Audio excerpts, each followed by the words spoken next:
বাচ্চারা আজকাল কোনো খাবারই খেতে চায় না। তাদের খাবার নিয়ে পেছনে পেছনে ঘুরতে হয় মায়েদের। নমস্কার বন্ধুরা, আমি মিষ্টি। আজকের আমি এসেছি একটা চটপটা, লোভনীয়, আকর্ষণীয়, মজাদার রেসিপি নিয়ে, যেটা কিনা দেখা মাত্র বাচ্চারা অবশ্যই খাবারটা খেয়ে নেবে ঝটপট। তাহলে তোমরা দেখতে থাকো। আজকের আমি ব্রেড এবং আলু দিয়ে একটা মজাদার এবং ক্রিস্পি নাস্তা বা ব্রেকফাস্ট রেসিপি বানাবো। তার জন্য আমি কতগুলো ব্রেড নিয়েছি। এইবারে আমি একটা গ্লাসের সাহায্যে ব্রেডের মাঝখানের অংশটাকে কেটে নিয়ে নেব। আরও একটা ব্রেড ওইভাবে গ্লাস দিয়ে দেখো আমি কেটে নিচ্ছি। দেখো কত সুন্দর গ্লাস দিয়ে গোল গোল হয়ে কিন্তু ব্রেডগুলো মাঝখানের অংশটা কিন্তু বেরিয়েছে। চারদিকে ব্রেডের অংশগুলো ফেলে দেব না, ওগুলো পরে কাজে লাগাবো। সমস্ত ব্রেডগুলো দেখো গোল গোল করে কাটা হয়ে গেছে। এবার এক সাইডে সরিয়ে রেখে দেব। এবার যে সেদ্ধ আলুগুলো ছিল ওগুলোকে আমি এবার স্ম্যাশ করে নেব। আস্তে আস্তে করে স্ম্যাশ করে নিচ্ছি। আলুগুলো ভালোভাবে কিন্তু স্ম্যাশ করা হয়ে গেছে। এবারে আমি এর সাথে মিশিয়ে নেব ছোট ছোট করে কুচিয়ে রাখা পেঁয়াজ, আর এর মধ্যে দিয়ে দিলাম কাঁচা লঙ্কা কুচি আর ধনেপাতা কুচি। এদিকে দেখো স্বাদ মতো লবণ, আর দিলাম জিরা আর ধনিয়া পাউডার, আর দিলাম একটু লাল লঙ্কা গুঁড়ো। তোমরা লঙ্কাটা যে যার যেমন ঝাল খাবে সেই অনুযায়ী কিন্তু ইউজ করো। এইবারে সমস্ত কিছু ভালো করে মিশিয়ে নিচ্ছি আলুর সাথে। এই ব্রেকফাস্টে একটা আলাদা চটপটা টেস্ট দেওয়ার জন্য আমি কতগুলো পেঁয়াজকে একটু লম্বা লম্বা কুচিয়ে নিয়েছি। এটাকে একটা আমি স্যালাড বানিয়ে নেব। স্বাদ মতো লবণ দিলাম, লাল লঙ্কা গুঁড়ো, একটু জিরা পাউডার আর ধনিয়া পাউডার দিলাম। তো এখানে তোমরা আমচুর পাউডার বা লেবুর রস ইউজ করতে পারো, কিন্তু আমি টমেটো কেচাপ দিলাম। এটাও একটা চটপটা টেস্ট দেবে। ভালো করে মিশিয়ে নিয়ে রেখে দেবো এক সাইডে। এবারে যে ব্রেডগুলো গোল গোল করে কাটা ছিল ওর উপরে এবার টমেটো কেচাপ ভালো করে লাগিয়ে দিচ্ছি। তোমরা চাইলে চিলি সসও লাগাতে পারো বা মেয়োনিজ বা অন্য কোনো কেচাপ বা সস ব্রেডের উপরে লাগিয়ে দিতে পারো, কিন্তু আমি এখানে টমেটো কেচাপ ছিল সেটাই আমি লাগিয়ে দিচ্ছি। এরপরে আলুর যে পুরটা করে রেখেছি আমি, সেটা এবার ব্রেডের উপরে ভালো করে নিয়ে এবার হাত দিয়ে চেপে চেপে কিন্তু লাগিয়ে দিতে হবে, না হলে কিন্তু ব্রেড থেকে আলুর পুরটা খুলে যাওয়ার সম্ভাবনা থাকতে পারে। এই জন্য হাতের সাহায্যে একটু চেপে চেপে হালকা হাতে লাগিয়ে নিতে হবে। দেখো তোমরা আমি কিভাবে করছি, তোমরা সেইভাবে কিন্তু অ্যাপ্লাই করো, তাহলে কিন্তু কোনো অসুবিধা হবে না। এবারে যে টমেটো সস দিয়ে আমি যে পেঁয়াজের একটা স্যালাড বানিয়ে রেখেছি চটপটা টেস্ট করার জন্য, ওটা এবার আমি আলুর পুরের উপরে ভালোভাবে লাগিয়ে দিচ্ছি। দেখো লাগানো আমার হয়ে গেছে। এইবারে অন্য একটা ব্রেডের ভাগ আছে, সেটা এবার আমি ওর উপরে দিয়ে দেব।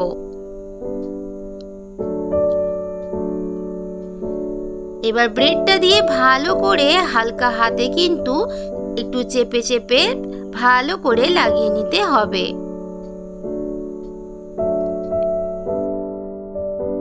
আরো একটা ব্রেড নিয়ে তোমাদেরকে দেখিয়ে দিচ্ছি। এবারে ও ব্রেডের উপরে আগের মতোই টমেটো কেচাপটা ভালো করে লাগিয়ে নিচ্ছি চামচের সাহায্যে, এবং ভালো করে এবার যে পুরটা আলুর বানিয়ে রেখেছি ওটা এবার হাত দিয়ে চেপে চেপে ব্রেডের উপরটাতে লাগিয়ে দিচ্ছি। তোমরা নিশ্চয়ই দেখতেই পাচ্ছ আমি কতটা পুর নিয়েছি এবং কিভাবে লাগাচ্ছি। এরপরে ব্রেকফাস্টে চটপটা টেস্ট আনার জন্য আগের মতোই পেঁয়াজের সস দিয়ে যে আমি স্যালাডটা বানিয়ে রেখেছি ওটা এবার আমি আলুর পুরটার উপরে ভালোভাবে লাগিয়ে নিচ্ছি। দেখো একটু হালকা হাতে চেপে চেপে নিতে হবে। আরো একটা যে কাটা ব্রেডের ভাগ আছে, এবারে আমি ব্রেডের উপরে ভালোভাবে লাগিয়ে নিয়ে একটু হালকা হাতে আঙুল দিয়ে চেপে চেপে নিতে হবে। এই দেখো বন্ধুরা, আমার সমস্ত ব্রেকফাস্ট গুলো একদম রেডি হয়ে গেছে। এবারে পরবর্তী স্টেপে চলে যাব। গ্যাসের মধ্যে একটা এবারে তাওয়া বসিয়ে দিয়ে একটু সামান্য হোয়াইট অয়েল দিয়ে দিলাম। হোয়াইট অয়েলটা গরম হয়ে যেতে ব্রেডের যে নাস্তাগুলো আমি রেডি করে রেখেছি ওটা এবার আমি দিয়ে দিচ্ছি। তোমরা চাইলে এখানে ঘি বা বাটার ইউজ করতে পারো। উপর দিয়ে একটুখানি আমি সাদা অয়েলটা দিয়ে দিলাম, কারণ যখন ব্রেডটা উল্টে দেওয়া হবে তখন একটা ক্রিস্পি ভাব আসবে, তার জন্যই। খুব একটা বেশি অয়েল কিন্তু এখানে লাগবে না।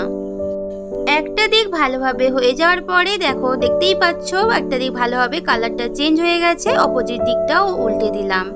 দেখো দুটো পিঠ কিন্তু ভালোভাবেই হয়ে গেছে, এবারে নামিয়ে নিচ্ছি।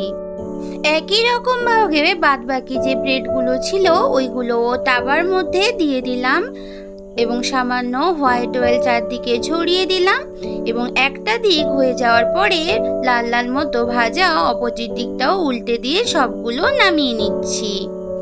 চাইলে নাস্তাগুলোকে এরকম গোল গোলও রাখতে পারো, কিন্তু আমি আলাদা একটা লুক দেওয়ার জন্য একটা ছুরির সাহায্যে মাঝখান বরাবর আমি কেটে দিচ্ছি। তোমরা দেখতেই পাচ্ছ দুটো ভাগ হয়ে গেল। আরও যে প্লেটগুলো আছে ওইগুলো এইভাবে আমি দুভাগ করে কেটে নেব। এই দেখো সমস্ত নাস্তাগুলোকে আমি দুভাগে ভাগ করে কেটে নিয়েছি ছুরির সাহায্যে। একটা প্লেটের মধ্যে আমি একটু ঝুরি ভাজা আর সস নিয়ে নিয়েছি।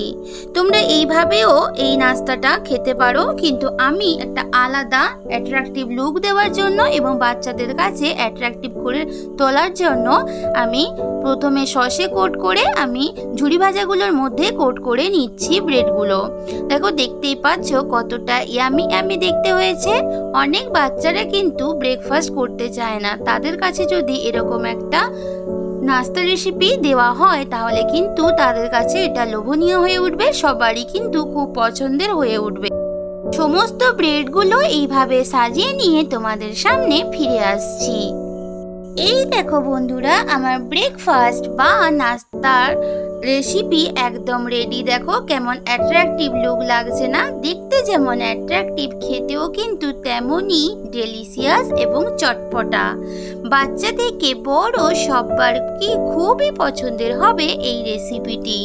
তাই আর দেরি না করে ঝটপট বাড়িতে আমার এই রেসিপিটি ফলো করে বানাতে শুরু করে দাও, আর আমাকে কমেন্ট সেকশনে জানিও তোমাদের এই রেসিপিটি কেমন লেগেছে।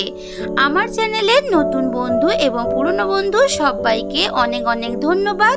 তোমরা আমার পাশে থেকো, আমার ভিডিওগুলো মন দিয়ে দেখো। তাহলে বন্ধুরা আজকের মতো তোমাদের থেকে বিদায় নিলাম। ফিরে আসবো নতুন কোনো এক রেসিপির সাথে।